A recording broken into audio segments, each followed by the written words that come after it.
Assalamualaikum warahmatullahi wabarakatuh. Berbicara tentang banyak hal di bilang hukum, kita akan bicara sedikit yang lebih praktis. Kemarin dalam proses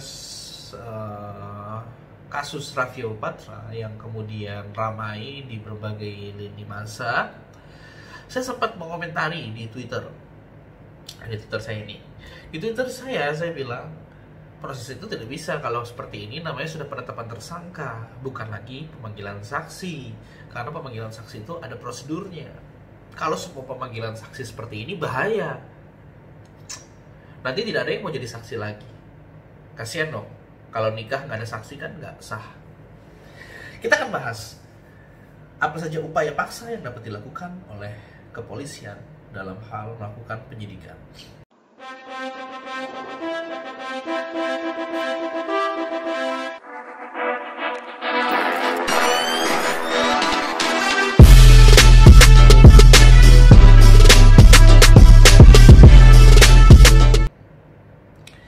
Baik, secara sederhana seperti ini.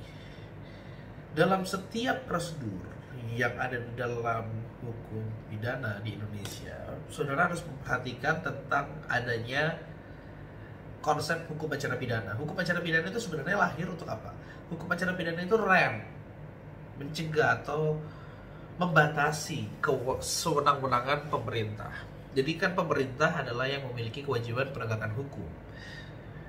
Kenapa hukum acara pidana lahir? Untuk membatasi kewenangan-kewenangan tersebut agar tidak sewenang-wenang. Makanya sangat penting mempelajari hukum acara pidana. Sebagai contoh sederhana, saudara diberhentikan di tengah jalan, kan? Ya rahasia sederhana.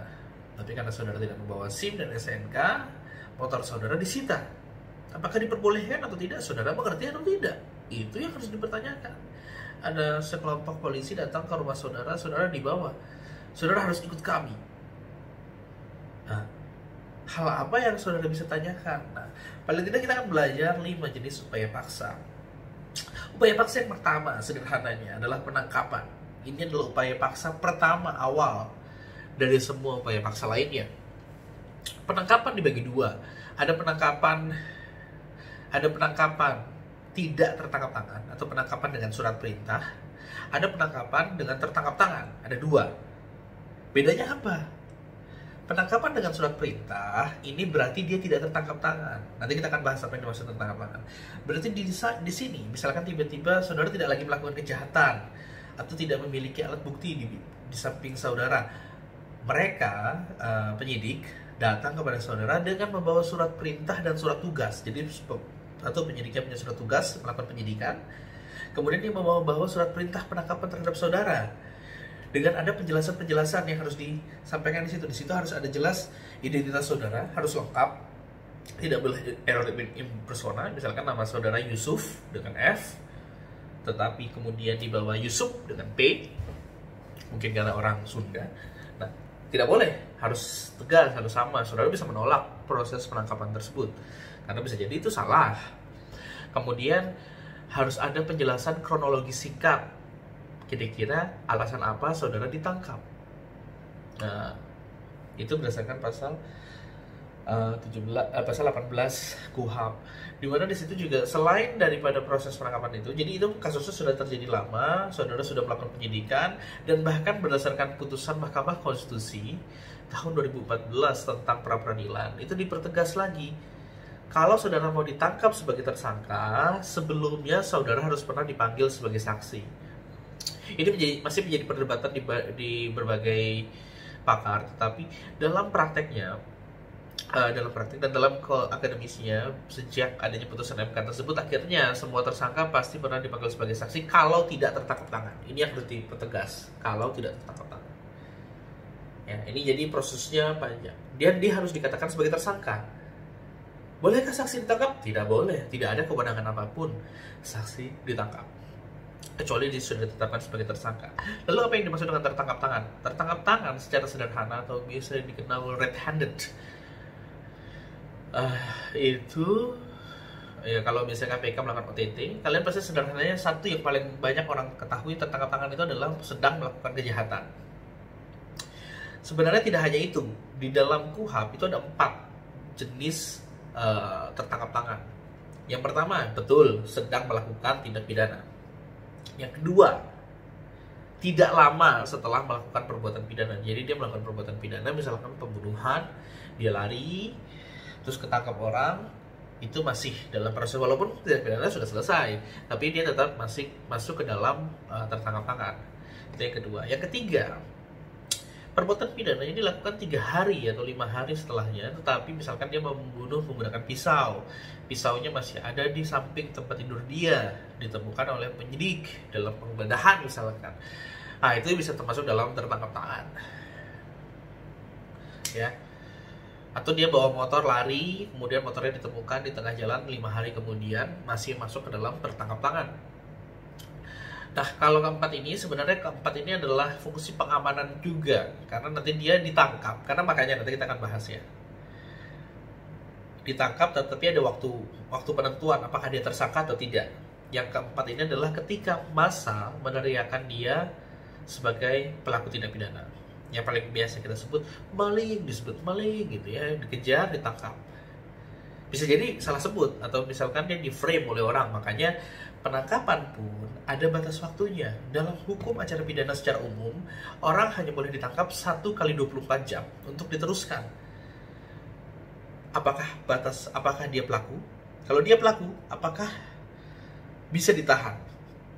Kalau bisa ditahan, berarti nanti dia harus tetap ditahan di situ. Kalau dia bukan pelaku, dia harus dibebaskan. Kalaupun dia pelaku tetapi tidak memenuhi syarat penahanan, dia harus tetap dibebaskan juga. Nah, ini yang harus kita lihat. Ya, dan dia hanya batas waktunya 1 kali 24 jam. Nah, itu yang harus saudara perhatikan. Kemudian, ketika sudah ada penangkapan nih, jadi yang boleh ditangkap siapa? Yang boleh ditangkap hanyalah tersangka. Yang boleh menangkap siapa? Penyidik.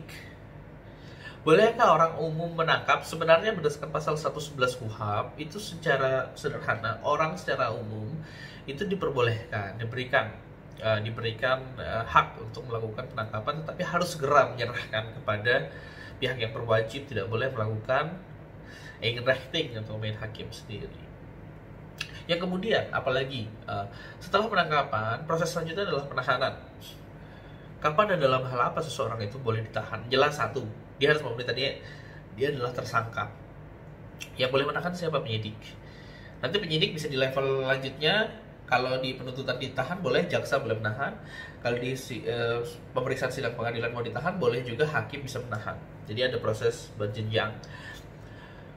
Kapan dan dalam hal apa? Ada syarat subjektif dan syarat objektif. Ini sederhananya aja.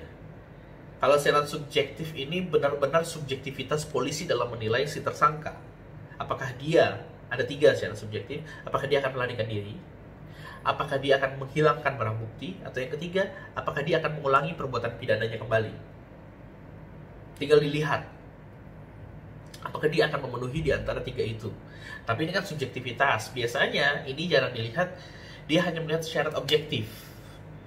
Syarat objektif adalah ancaman pidana yang dilakukan atau diduga dilakukan oleh pelaku adalah 5 tahun ke atas. Jadi 5 tahun ke atas. Makanya kalau kalian perhatikan di Undang-Undang ITE, pencemaran nama baik sebelumnya 6 tahun penjara. Tetapi tahun 2016 dirubah menjadi 4 tahun. Kenapa? Agar tidak ditahan. Karena banyak sekali penahanan-penahanan terhadap kasus-kasus seperti itu. Padahal itu hanya pencemaran nama baik melalui internet, yang dimana banyak yang melakukan. Bahkan di channel ini juga banyak. Begitu. Tetapi kan tidak mungkin kita proses semua. Kalaupun ada yang mau melakukan penghinaan, pencemaran nama baik, melalui komen di sini tidak masalah. Asal ditonton. Kalau bisa iklannya jangan di skip, agar saya dapat uang. Baik, jadi itu adalah konsep penahanan. Harus memenuhi syarat subjektif dan syarat objektif. Jadi kalau di bawah 5 tahun tidak boleh. Contoh pencurian. Pencurian pun itu dibagi 2 ya. Pencurian ringan sama pencurian biasa. Pencurian biasa dia 5 tahun. Kalau pencurian ringan, pencurian ringan itu masuk ke dalam tindak pidana ringan, atau dia diancam dengan pidana 4 bulan penjara. 4 bulan kurungan. Dalam kasus tersebut bisa nggak ditahan? Tidak bisa. Apa yang bisa membedakan pencurian biasa dengan pencurian ringan? Barang yang dicuri. Kalau dia barang dicuri 2,5 juta rupiah ke bawah, berdasarkan Perma nomor 2 2012, maka dia masuk ke dalam pencurian ringan, tidak boleh ditahan. Contoh, dia mencuri HP Cina misalnya. Tidak boleh rasis. HP yang murah lah, di bawah 2,5 juta rupiah. Bahkan HP yang harga 10 juta pun kalau dia sudah punya selama 20 tahun, apakah masih bernilai 20 juta atau 10 juta, pasti kan sudah sangat menurun. Tidak bisa dikenakan pencurian biasa, pencurian ringan. Itu dia mencuri dompet yang tidak ada uangnya, pencurian ringan. Ya, bisa ditahan nggak bisa begitu ya. Jadi harus dipahami kapan dan dalam hal apa. Makanya ketika dalam kasus Raffi Patra dia ditahan 33 jam, saya sudah mengatakan itu tersangka. Kalau tersangka, dia pertama saksi harus dipanggil. Ya, berarti saudara pelajari pemanggilan saksi. Saksi itu harus dipanggil 3 hari sebelum oleh penyidik. Ya, kalau dia tidak mau hadir setelah 3 kali panggilan, baru dia dapat dipaksa. Tetapi pada dasarnya di awal tidak bisa, harus ada pemanggilan. Kalau tidak bisa, berarti bukan saksi. Ya, itu yang menjadi berat. Oke, itu satu hal yang saudara harus pahami. Kemudian setelah kita bicara penangkapan, penahanan, kita juga bicara penyitaan, penggeledahan dulu. Penggeledahan dan penyitaan. Kapan sih seseorang itu bisa datang ke rumah saudara, penyidik dapat datang ke rumah saudara terus membuka barang-barang itu. Penggeledahan pun pada dasarnya ada batasnya. Penggeledahan dan penyitaan ini lebih berat persyaratannya. Karena penggeledahan dan penyitaan harus dilaksanakan berdasarkan izin ketua pengadilan negeri yang berwenang. Misalkan, saya mau menyita, saya mau menggeledah UGM misalkan. Ya, benar-benar tidak. UGM berada di wilayah Kabupaten Sleman. Berarti dia harus minta ketua pengadilan negeri Sleman. Ya. Dalam konteks seperti itu, ya dapat dilakukan berdasarkan izin ketua pengadilan negeri yang berwenang, dan dia jelas dia adalah tersangka dan jelas reason ya. Jadi dia yang bisa digeledah adalah kediaman tersangka atau di mana atau tempat bekerja tersangka atau tempat di mana ada kemungkinan besar disimpan alat bukti tersebut. Ini yang harus dilihat ya. Apa tujuan dari penggeledahan? Nanti penyitaan pun harus ada ketua pengadilan negeri dan lain sebagainya. Dalam proses penggeledahan pun dia harus berdasarkan persetujuan orang yang memiliki tempat tinggal tersebut atau berwenang di tempat yang akan disita. Misalkan dia ke kantor, ada orang yang berwenang untuk memberikan. Kalau yang berwenang atau yang punya tidak memberikan, harus ada ketua RT atau ketua RW menyaksikan juga.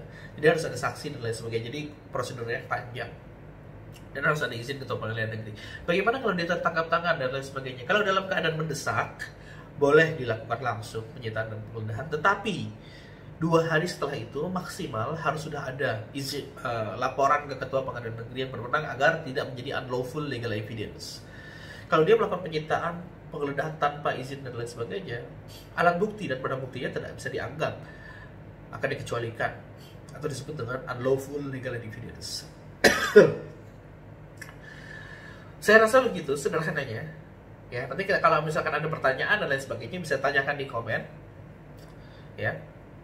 Jangan ragu-ragu untuk belajar hukum. Terima kasih.